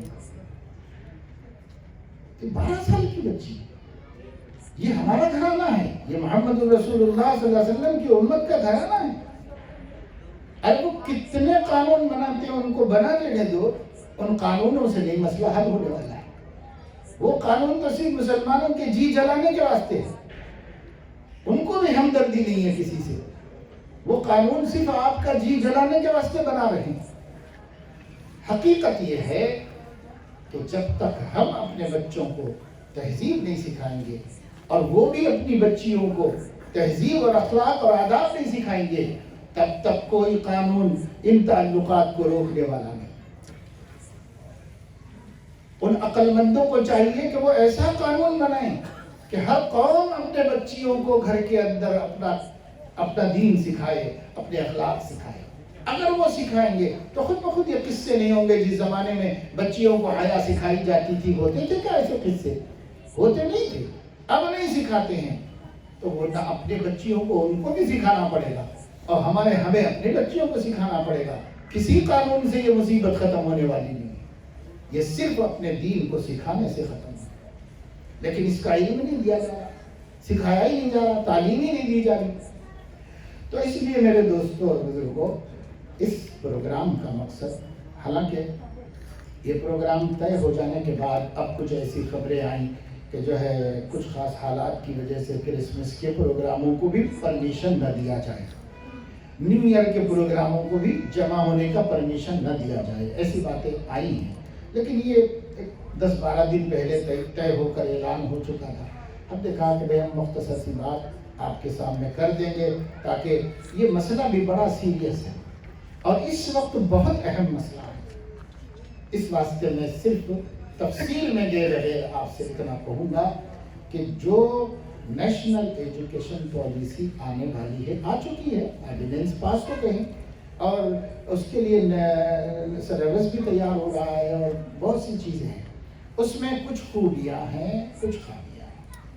ایسا نہیں ہے کہ وہ کوئی بری چیز ہی ہے سر سے لے کے پیر تک، ایسا نہیں۔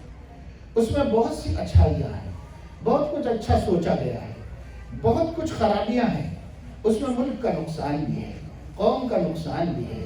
وہ سب سیاسی ہتھ کنڈے ہیں جو سیاست والے جانے، ہمیں اس میں ہمیں زیادہ جانا نہیں ہے، گھسنا نہیں ہے اور اس پر کچھ بولنا نہیں ہے۔ ابھی کہا گیا ہے وہ 450 صفحات کی پالیسی کو 60 پیج میں جو اب لا کر پاس کرایا گیا ہے، اس کے اندر یہ کہا گیا ہے کہ 2 لاکھ ماہرین کی رائےوں کو ملحوظ رکھ کر ہم نے یہ پالیسی تیار کی۔ میں نے بعض ماہرین تعلیم سے سنا کہ 2 لاکھ رائیں تو آئی تھی وہ 450 صفحات کی پالیسی پر، 2 لاکھ رائیں پورے ملک کے ماہرین نے دیے تھے، شکایتیں، تنقیدیں، قابل اصلاح باتیں اس میں رکھی تھی۔ وہ لوگ تو یہ کہہ رہے ہیں کہ اسے ان لوگوں نے نیٹ پر کھولا بھی نہیں ہے، لیکن اس کی ٹوٹل لے کر اس میں لکھ دیا ہے کہ 2 لاکھ لوگوں کی رائے آنے کے بعد ہم نے یہ پاس کیا ہے۔ سمجھ رہے ہیں؟ تو خیر اب وہ جو بھی ہوگا وہ پاس ہے اور اس پالیسی پر ملک کو لایا جا رہا ہے۔ اس کے لیے کہا گیا ہے کہ 30 برس تک اس میں تبدیلی نہیں کی جائے گی، تو وہ 30 ایئرس کے لیے آنے والا ایک نظام ہے جو ملک کے کسی بھی حکومت کے نظام کے تحت تعلیمی پالیسیوں کا طریقہ کار ہوتا ہے، وہ ہے۔ لوگ کہتے ہیں کہ اس میں بہت سی اچھی باتیں بھی ہیں، بہت سے فائدے کی ہیں، لیکن بہت سی چیزیں بہت غور کرنے کی ہیں، لیکن یہ کامن ہے، کامن تبصرے کے اعتبار سے۔ لیکن ایز اے مسلم آپ ہمارے سوچنے کی ایک بات خاص ہے، وہ یہ ہے کہ ما قبل عہد وسطیٰ، کہتے ہیں اردو تو اتنا سمجھ نہیں پاتے اور ہم لوگ انگلش بول نہیں پاتے، مشکل ہے، لیکن ما قبل عہد وسطیٰ سے مراد یہ ہے کہ جو مسلم بادشاہوں کا دور ہے، ان دور سے پہلے کا جو دور ہے اس کو عہد قدیم کہا جاتا ہے، پرانا دور۔ تو اس وقت یہ حکومت نیشنل ایجوکیشن پالیسی میں یہ کہنا چاہ رہی ہے کہ جو تہذیب، جو کلچر اصل ہندوستان کا ہے، یعنی مسلم بادشاہوں سے پہلے کے ہندوستان کا جو کلچر ہے، اس کلچر کو بھارتیہ کلچر کہا جائے گا اور اس کلچر کو نئی تعلیمی پالیسی میں ملحوظ رکھا جائے گا، اور اس کو ملحوظ رکھنا سب اسکولوں کے لیے لازمی ہوگا، پرائیویٹ ہو یا سرکاری، سب کے لیے لازمی ہوگا۔ بلکہ اس پالیسی کے تحت خطرہ یہ ہے کہ سرکاری اسکول رہیں گے بھی نہیں، سب پرائیویٹ ہی ہو جائیں گے۔ تو جب پرائیویٹ ہو سب کو یہ ملحوظ رکھنا ہوگا۔ کیوں؟ اس واسطے نہیں، وہ یہ نہیں کہہ رہے کہ ہم کو ہندو کلچر نہیں، ہندوستان جمہوریت ہے یا ڈیموکریسی ہے، ہم یہاں پر ہندو کلچر کی بات نہیں کر رہے ہیں، ہم بھارتیہ کلچر کی بات کر رہے ہیں۔ بھارت کا کلچر بھارتیوں کو ماننا پڑے گا اور اس کو قبول کرنا پڑے گا۔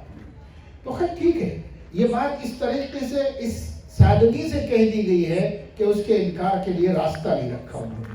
اس کو اب اگر آپ کہیں گے ہم نہیں مانتے تو کہا جائے گا کہ آپ اپنے کو بھارتی نہیں مانتے، یہ کہا جائے گا۔ اور اگر آپ کہیں گے کہ ٹھیک ہے ہم بھی قبول کرتے ہیں، بھائی ہم بھی بھارتی ہیں، تو وہ کلچر توحید سے جگہ جگہ ٹکرائے گا، جگہ جگہ توحید سے ٹکرائے گا۔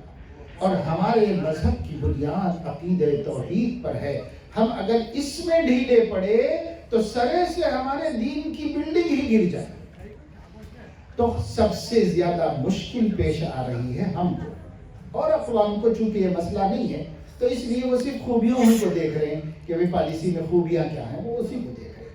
اور ہم مسلمانوں میں بھی جو جدید تعلیم یافتہ طبقہ ہے، جس طبقے کو علماء سے اور دین سے کچھ زیادہ حصہ نہیں ملا ہے، تعلق نہیں ہے، وہ اچھے لوگ ہیں، مخلص لوگ ہیں، ان لوگوں کو بھی صرف خوبیاں نظر آ رہی ہیں اور وہ یہ کہہ رہے ہیں کہ بھئی یہ تو بہت اچھا ہے، ایسا ہونے میں کیا حرج ہے، ہونا چاہیے۔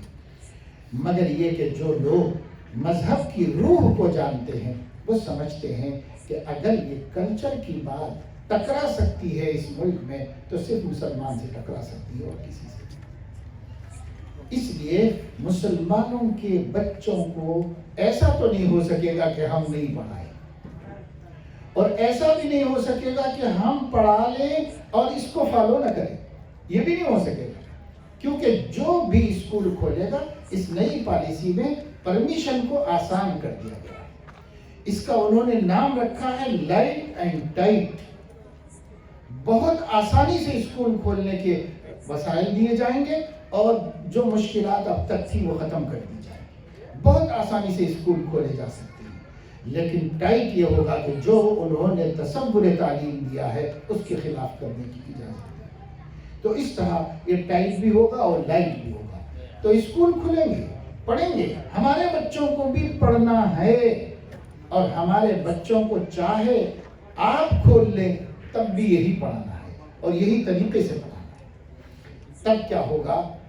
تو ہمیں صرف ایک بات کی شکایت، پوری پالیسی سے ہمیں کوئی شکایت نہیں، وہ ماہرین تعلیم اس کی خوبی خرابی کو وہ کہیں گے، وہ کہہ سکتے ہیں۔ ہمیں جو فکر ہے اور جو فکر کرنی ہے اور جس فکر کے لیے ہم نے آج آپ کو اتنی دور شہر سے بلایا ہے، زحمت دی ہے، وہ بہت اہم مسئلہ یہ ہے کہ ہم اس کا توڑ کیا کر سکتے ہیں۔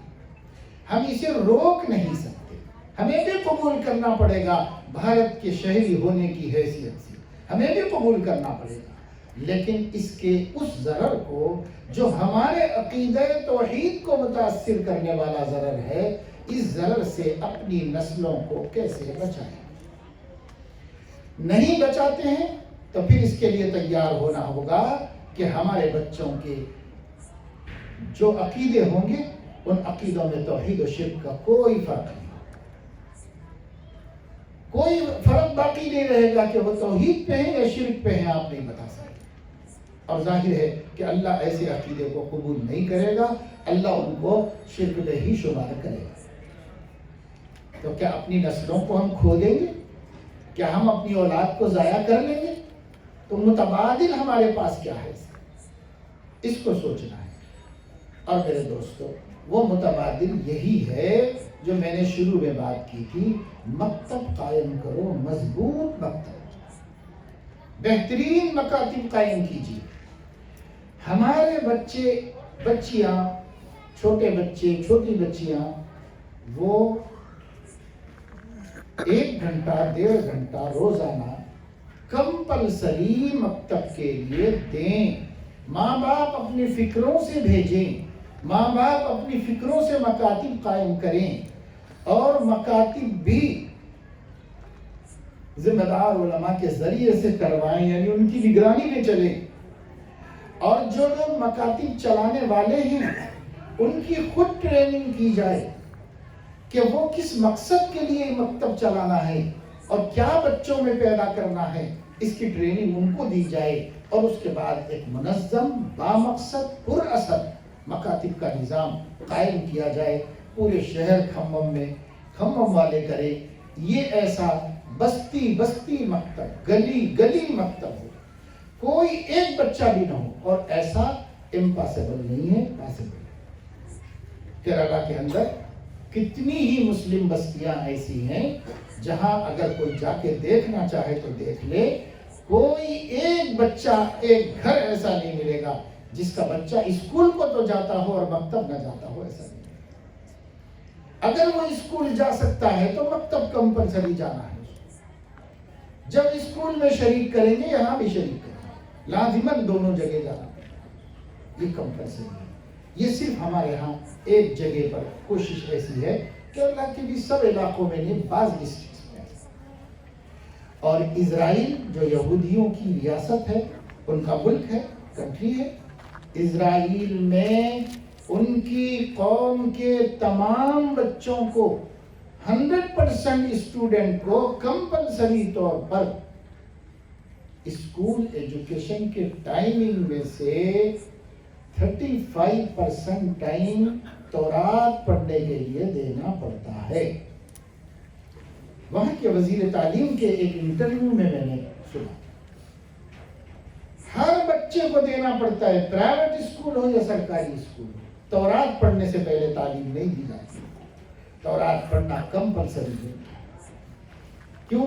مذہب کے بغیر کسی تعلیم کا ان کے ہاں تصور نہیں. ہم ہی ایک ہیں، مذہب کہیں جائے چولہے میں ہمیں اس کی کوئی فکر نہیں ہے. بچہ اچھا پڑھے اچھا پڑھے اچھا پڑھے اچھا پڑھے، بس یہ فکر. مذہب چھوڑو بھائی. مذہب کیا ہے؟ زبان سے انکار نہیں کرتے ہوں گے، عمل مسلمانوں کا یہی ہے کہ وہ مذہب کا کوئی مذہب کا ذکر ہی نہیں ہے. بھائی پڑھانا ہے بچوں کو، اچھا پڑھانا ہے، بس مذہب کا ذکر ہی نہیں، عقیدے کا ذکر ہی نہیں ہے، ایمان کی حفاظت کا کوئی تذکرہ ہی نہیں ہے. کیا کوئی بھی دولت بغیر حفاظت کے محفوظ رہتی ہے؟ چوری سے پیسہ محفوظ رہتا ہے، سونا محفوظ رہتا ہے، سبزی رکھ دو تو محفوظ رہتی ہے سڑک کے اوپر. کون سی چیز محفوظ رہتی ہے بغیر حفاظت کے؟ ایمان کیسے محفوظ رہ جائے گا حفاظت کی بغیر؟ اس لیے اس کی حفاظت کے واسطے سوچنا ہے، اور یہی ایک راستہ ہے، یہی ایک راستہ ہے. اب کوئی اور راستہ ملک میں ہمارے سامنے نہیں، یہی ایک راستہ ہے. اور دوسرا ہے تو آپ بتائیں. میں بھی جاننا چاہوں گا کہ اگر آپ کے ذہن میں کوئی اور راستہ ہو کہ دین بچ جائے گا، ایمان بچ جائے گا بچے، اس پالیسی کے ہوتے ہوئے یہ راستہ ہے، اس کی طرف ابھی سے ہم کو توجہ دے رہا ہے. وہ لوگ بھی فیلڈ ورک کر رہے ہیں، ہم بھی فیلڈ ورک شروع کر دیں، اور ہم مان لیں کہ بھائی ٹھیک ہے ہمارے بچے بھی پڑھیں گے، اور جو بھی ملک کا نظام تعلیم ہوگا، جب ساری قومیں ایکسپٹ کر لیں گی، مسلمان بھی کر لیں گے. لیکن جو ضرر ہے، اس ضرر سے ہم کیسے بچائیں؟ اس ضرر سے بچانے کی ہمیں فکر کریں.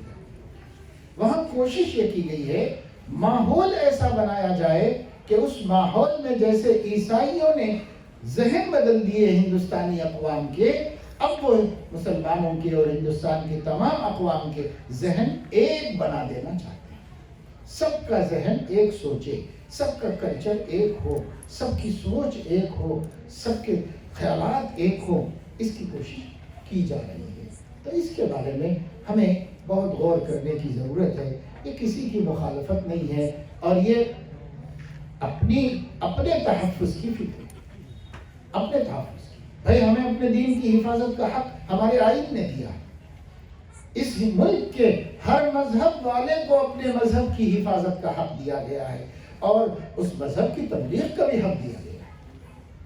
ہم کسی پہ زبردستی کرنا قانون کے خلاف ہے، لیکن تبلیغ کرنا قانون کے خلاف نہیں. ہر مذہب والا اپنے مذہب کی تبلیغ کر سکتا ہے. تو جب اتنا حق ہمیں دیا گیا ہے تو ہم تو کہہ رہے کہ بھائی کم سے کم اپنے بچوں کے عقیدے کی حفاظت کے واسطے کچھ کرو، تدبیر کرو، کوشش کرو. تو بس میرے دوستو، یہ اصل بات تھی جس کے لیے یہ پروگرام رکھا گیا تھا، اور یہ بات میں نے آپ کے سامنے رکھی ہے.